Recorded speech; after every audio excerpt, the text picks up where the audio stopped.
Welcome to Blizzard Fire. We hope this video helps fire up your solution.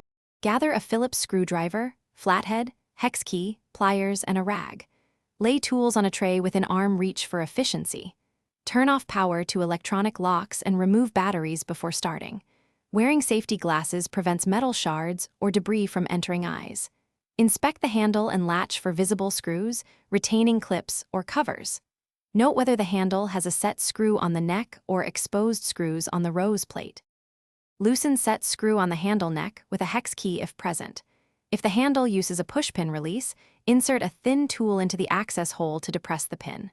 Remove rose plate screws and gently pull both handles from the spindle. Keep the spindle and any washers together to avoid loss. Retrieve the latch by unscrewing 2 mounting screws from the door edge. Slide the latch assembly out and inspect for damage or worn parts. Test the new or repaired latch by installing screws and checking smooth retraction. Ensure the beveled edge faces the strike plate and aligns with the hole. Reinstall handles onto the spindle, tighten set screw to 3 to 5 inch-pounds. Avoid over-tightening, which can bind the mechanism and cause wear. Replace batteries and test any electronic functions before finalizing trim and screws. Check door operations several times.